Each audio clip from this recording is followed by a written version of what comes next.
Hello，大家好，欢迎收看 BTTV 新闻。我叫 Beverly Anastasia Lim。Pelaksanaan projek kerajaan perlu dipermudahkan. Ketua Menteri Datuk Seri Panglima Haji Jinor mengarahkan semua ketua jabatan dan pegawai untuk mempermudahkan pelaksanaan projek pembangunan kerajaan, khususnya yang sudah diluluskan dan diberikan peruntukan. Beliau yang juga Menteri Kewangan berkata langkah ini bagi memastikan tiada projek pembangunan yang lambat disiapkan sekaligus hanya akan merugikan rakyat. Katanya sebagai Ketua Menteri kepada kerajaan baru, beliau mahu pelaksanaan projek kerajaan dipercepatkan. Jika ada masalah, penyelesaian perlu dicari. Katanya sebagai Ketua Jabatan, budi bicara atau kebijaksanaan boleh digunakan bagi menangani masalah kelewatan pelaksanaan. Jika tidak, pembangunan itu lambat disiapkan dan akan merugikan rakyat yang benar-benar memerlukannya. Ketua Menteri berkata demikian selepas mendengar taklimat pembangunan daerah Kota Marudu di Kota Marudu siang tadi.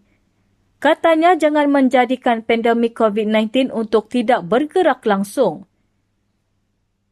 Dalam lawatan kerja ke Kota Marudu, Haji Ji turut menyampaikan bantuan tunai one-off RM300 kepada 20 penternak dan 14 veteran Angkatan Tentera Malaysia. Turut disampaikan 5 unit mesin pengisar rumput untuk memproses makanan ternakan. Kerajaan negeri sudah membuat pembayaran sejumlah RM55.82 juta kepada 180,079 penerima bantuan tunai one-off RM300 setakat 21 Februari. Ini disalurkan menerusi bantuan Sabah prihatin COVID-19 2.0 yang diumumkan pada 16 Januari lalu. Kerajaan negeri meluluskan peruntukan kira-kira RM6.5 juta bagi menaik taraf laluan Kota Kinabalu, Kudat Bypass, Lebak Moyo, Kampung Sembirai yang sering dilanda banjir. Ketua Menteri Datuk Seri Panglima Haji Jinor yang meninjau kawasan itu berkata, tahun ini saja laluan tersebut sudah 5 kali dilanda banjir. Manakala sejak 2019 hingga kini, jalan itu sudah 33 kali ditenggelami air menyebabkan ribuan pengguna jalan raya terjejas. Sehubungan itu, langkah segera menangani masalah itu perlu diambil memandangkan jalan berkenaan adalah laluan utama menghubungkan Kota Marudu, Kudat dan Pitas ke Kota Kinabalu. Katanya, penyelesaian yang diambil adalah meninggikan paras jalan sepanjang 550 meter bermula dari bulatan Kota Belud sehingga ke jambatan Sungai Gurung-Gurung dan beberapa meter menuju ke kawasan Pekan. Sistem pengairan dan saliran juga akan dinaik taraf. Proses menaik taraf laluan itu akan dimulakan secepat mungkin. Sektor pelancongan Sabah akan digerakkan semula. Kementerian Pelancongan, Kebudayaan dan Alam Sekitar sedang bersiap sedia untuk melaksanakan gelembung perjalanan atau travel bubble dalam tempoh terdekat. Menterinya, Datuk Jeffrey Arifin, bagaimanapun berkata, ia bergantung kepada keadaan semasa, termasuk sehinggalah Sabah berada dalam Perintah Kawalan Pergerakan Pemulihan, PKPP. Jeffrey berharap program vaksinasi berjalan dengan lancar agar pandemik COVID-19 dapat dibendung. Seterusnya, sektor pelancongan dapat digerakkan semula bagi menjana ekonomi negeri. Katanya, program vaksinasi itu akan menjadi faktor utama ke arah pembukaan semula sempadan, aktiviti perjalanan dan pelancongan antarabangsa. Jeffrey turut menyambut baik kelonggaran untuk membuka semula sektor pelancongan negara dalam Perintah Kawalan Pergerakan Bersyarat PKPB dengan kapasiti kehadiran pengunjung 50% daripada keluasan premis dan mematuhi penjarakan fizikal. Beliau berkata, antara premis yang diberi kebenaran untuk beroperasi adalah zoo, akuarium, pusat edutainment, taman semula jadi, sukan ekstrim, rekreasi dan ladang. Beliau turut menyarankan pelancong dan pemain industri pelancongan agar sentiasa mematuhi prosedur operasi standard SOP yang ditetapkan. Sabah mampu menjadi negeri maju dan terkenal. Kerajaan Gabungan Rakyat Sabah, GRS, mampu menjadikan Sabah negeri maju dan tersohor sekiranya gabungan itu terus diperkukuh, kata Presiden UMNO, Datuk Seri Dr. Ahmad Zahid Hamidi. Justru, beliau meminta agar semua parti yang membentuk gabungan itu mencari titik persamaan dalam parti masing-masing dalam usaha memperkuatkan GRS. Maka perbezaan-perbezaan itu jangan pernah dicari titik perbezaan di kalangan kita. Marilah kita sama-sama mencari titik persamaan di kalangan kita. Jika kita terus mencari titik perbezaan, maka kita tidak akan pernah bertemu dengan titik persamaan. Dan insya-Allah, kita jangan lagi menoleh ke belakang kecuali hanya mahu melihat sejarah. Marilah kita terus bergerak dengan langkah-langkah yang lebih deras bersama-sama dengan rakan-rakan parti yang lain di Sabah untuk menentukan bahawa Sabah akan menjadi negeri yang tersohor di Malaysia ini, insya-Allah. Beliau berucap pada majlis tahlil sambutan ulang tahun UMNO Sabah ke-30 secara maya malam tadi. Turut hadir Ketua Menteri Datuk Seri Panglima Haji Jin Nor yang juga pengerusi GRS dan pengerusi UMNO Sabah Datuk Seri Bung Mokhtar Radin. GRS merangkumi Persepakatan Barisan Nasional, Perikatan Nasional dan Parti Bersatu Sabah yang membentuk Kerajaan Negeri Sabah selepas pilihan raya negeri ke-16 pada September tahun lalu. Ahmad Zahid berkata, UMNO perlu mengutamakan rakyat berbanding persengketaan dalam politik. Kedudukan UMNO dalam gabungan parti tidak menjejaskan perjuangan parti itu untuk terus membela nasib rakyat. Soal rakyat harus paling dekat dengan hati kita. Kita lupakanlah perbezaan-perbezaan pegangan di kalangan kita. Tentulah sunatullah telah menentukan bahawa sebagai manusia biasa kita mempunyai kelemahan. Tentunya perbezaan pendapat harus dilayani. Namun kita ada tata cara, kita ada tasawuf dan kita ada akhlak untuk menangani perbezaan pendapat. Maka perbezaan pendapat ini mesti ada adabnya. Apa yang dipanggil sebagai adabul ihtilaf. Di dalam keadaan ini, saya fikir apa yang disebut oleh Ketua UMNO Sabah sebentar tadi memperlihatkan bahawa kesungguhan UMNO Sabah dan UMNO di seluruh Malaysia untuk terus menjalin kerjasama dengan semua parti. Sementara itu, Ahmad Zahid berkata, kemasukan UMNO ke Sabah sejak 30 tahun lepas termasuk menerajui kerajaan negeri selama 28 tahun membawa banyak kebaikan kepada negeri ini. Kehadiran UMNO ke Sabah juga turut mendekatkan hubungan antara rakyat negeri ini dengan semenanjung Malaysia.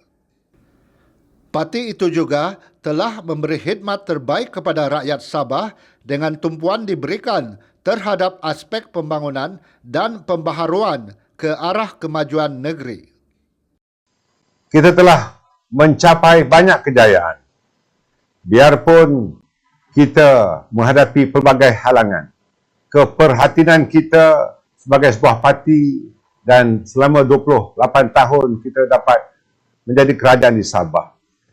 Ianya telah dapat mendekatkan jarak rakyat dengan pemimpin.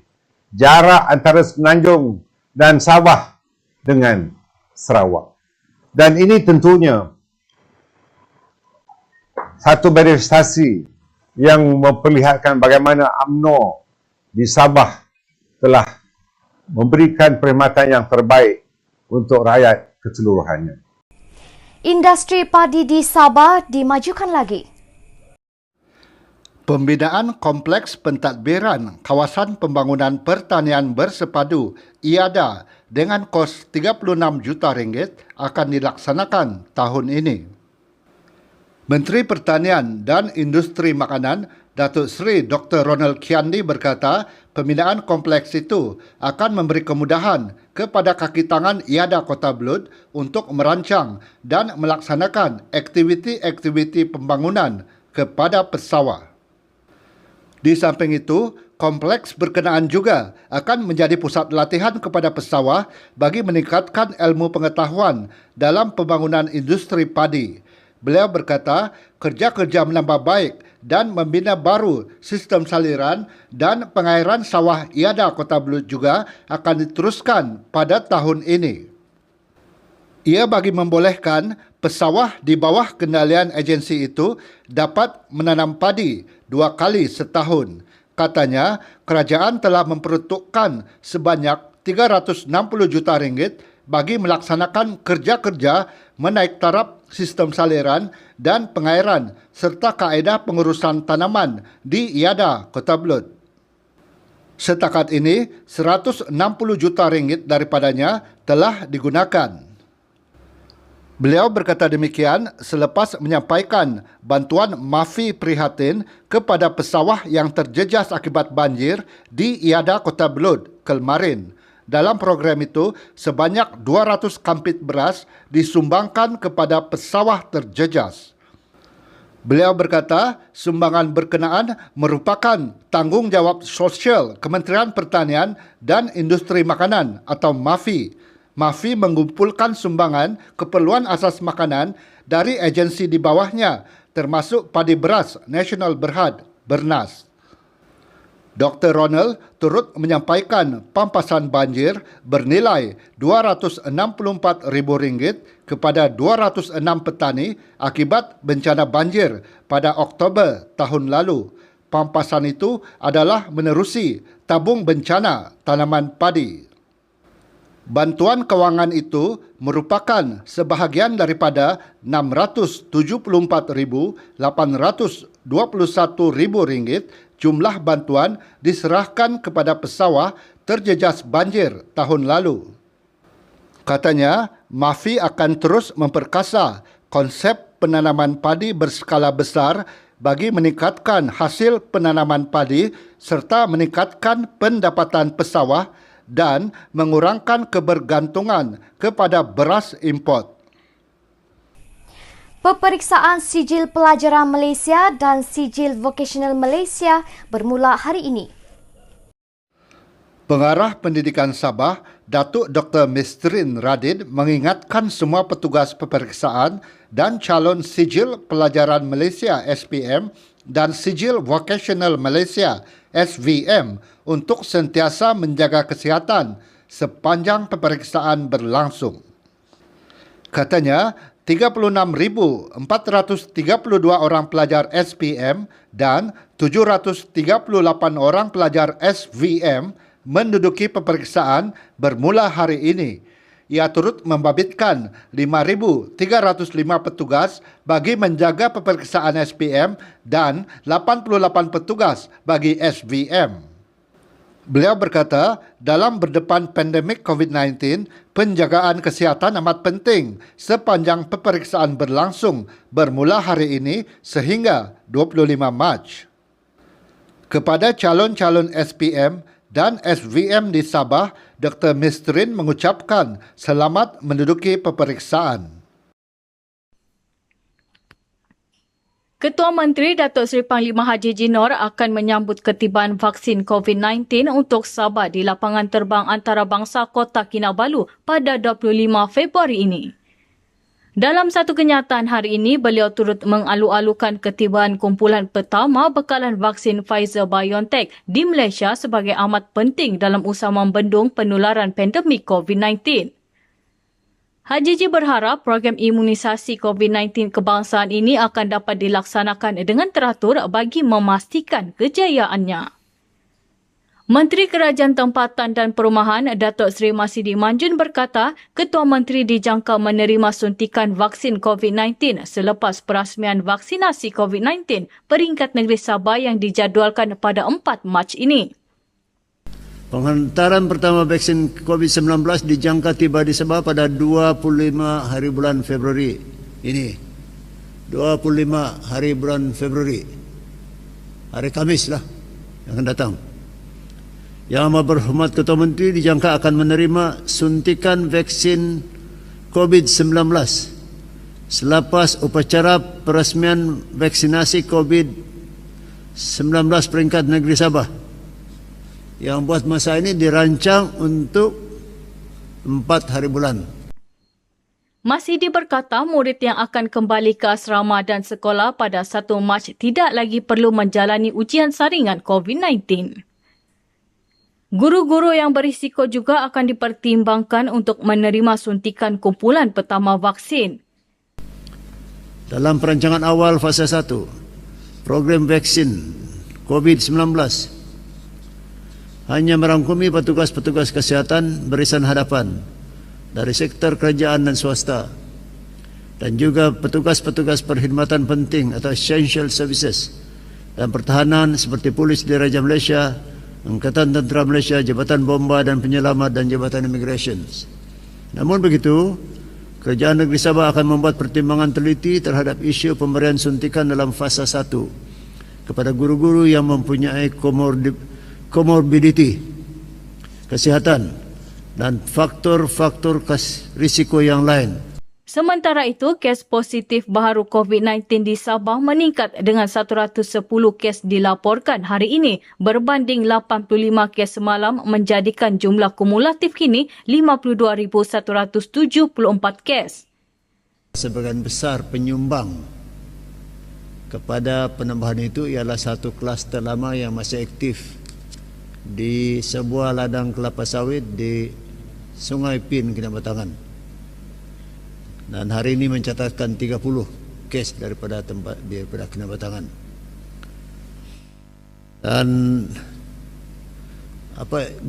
Tetapi apa yang juga menarik pada hari ini ialah, dan ini saya akan baca kemudian, jumlah kes positif di daerah Bandaraya Kota Kinabalu telah menurun kepada hanya 9 sahaja, satu angka.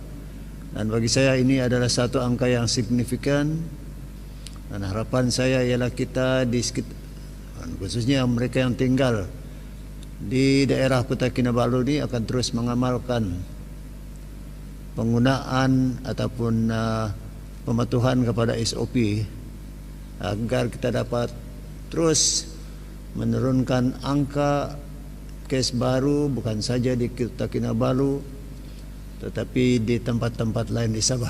Satu kes kematian dilaporkan hari ini iaitu di Kota Kinabalu. Tiada kluster baru dilaporkan di Sabah hari ini.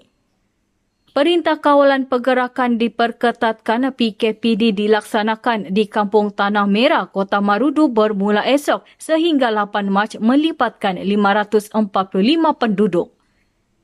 Ke atas hampir 545 orang penduduk yang tinggal di lokaliti ini dan seterusnya untuk mengawal jangkitan COVID dalam komuniti. Jadi di tengah-tengah perkembangan yang baik di mana kes COVID di Sabah ini nampaknya semakin stabil, tapi di Kota Marudu pula mulai esok PKPD akan dilaksanakan di Kampung Tanah Merah kerana seringan menunjukkan ada peningkatan yang agak mendadak di kampung tersebut dan kita perlu mengawalnya daripada menjadi lebih serius. 8 daerah di Sabah tidak mencatatkan sebarang kes positif baru hari ini. Ini menjadikan 8 daerah di Sabah berada dalam zon kuning, manakala 6 daerah dalam zon jingga dan 13 daerah masih dalam zon merah. 122 pesakit telah sembuh hari ini manakala 787 pesakit masih menerima rawatan. Masidi turut ditanya mengenai pematuhan SOP di Majlis Sambutan Ulang Tahun ke-30 UMNO di Sabah baru-baru ini. Adalah tidak adil bagi saya untuk memberi sebarang komen kerana saya sendiri belum melihat gambar atau laporan ataupun apa juga berita yang telah disentuh oleh saudara tadi lah. 145,454 bakul makanan telah diagihkan menerusi program bantuan prihatin COVID-19 Sabah 2.0.